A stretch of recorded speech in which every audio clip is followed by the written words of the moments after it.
not a trade. I'm trading crypto. Cryptocurrency making a big splash, from celebrity ads to bullish investors. Bitcoin is here to stay. There are more than 17,000 different types of crypto on the market, with an estimated value over $2 trillion. While crypto has helped many investors make money, Homeland Security says the digital currency is also attracting some scammers who rely on romance to attract their targets. I was looking for, someone to have some fun with. Let's go hiking, let's go have dinner. Mike, who asked us not to reveal his last name, is retired and single. He went on dating app Tinder to find companionship, but says he was swindled through a sophisticated crypto investment scheme. How much money did you lose to this scam? I sent about $277,000. That money is gone? Yes.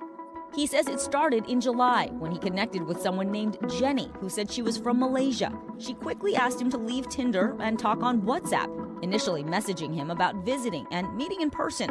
But then the conversation turned to money. So tell me that her uncle, he was the world expert in Bitcoin.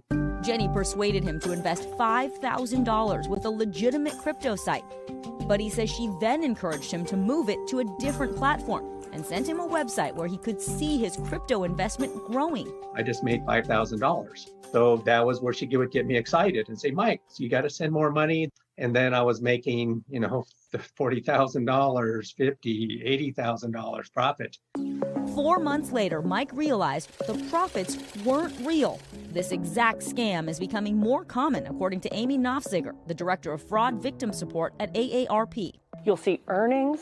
You'll even be able to withdraw some money at some point. But then when you want to draw your whole balance, that's when you realize you've been a victim, because they say that there's usually a penalty or fee, and it's in the hundreds of thousands of dollars.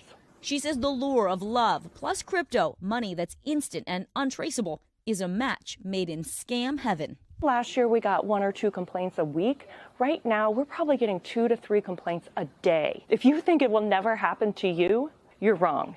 It can and it will. And it isn't just romance. Plenty of scammers are preying on the crypto craze. People think that if they invest in it, they could just immediately take $1,000 and turn it into $1 million. Ricky Patel is the acting special agent in charge of the New York office of HSI. He specializes in cybercrime. Who are the people who are most commonly targeted for these scams? It runs the full gamut. It's the constant reaching out to them and hitting them, whether it's emails or phone calls or text messages.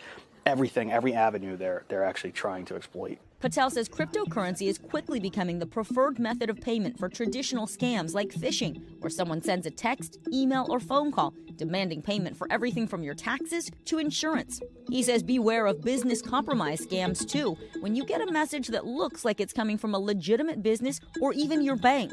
Never send payment and always contact the business directly. Once you send that money, it's very difficult to get it back. Correct. Once you send that money, it goes to exchanges. It's almost impossible to get it back, especially if you don't know who the other side is. And people are losing big money to crypto scams. The FTC says last year, credit card payments to fraudsters totaled about $44 million. For crypto scammers, it was 6 times as high, $294 million. As for Mike, he says he doubts he'll ever recover his $277,000. Now sharing his story as a warning. His message to the scammers: I want them to spend the rest of their lives in prison. Now, Mike did report his case to AARP, the FTC, the FBI, and Homeland Security, but he's not holding out a lot of hope he's going to get that money back. By the way, another red flag you want to watch for: anytime someone asks you to make a crypto deposit at an ATM, and those are actually popping up all over the place, grocery stores and gas stations. And one more thing, remember, no reputable government agency or a legitimate business is going to ask you to make a payment using just crypto. They should have other options for payment. So that's another red flag. Wow. That's sad and scary. Yeah. I know, and it's a lot of money for people, oh my too. Gosh. So the best offense is a good defense, right? Just be aware of these things because you can prevent it from happening in the beginning. Okay. Hey, Vicky, thank you. Hey, thanks for watching our YouTube channel. Find your favorite recipes, celebrity interviews, uplifting stories, shop our favorite deals, and so much more with the Today app. Download it now.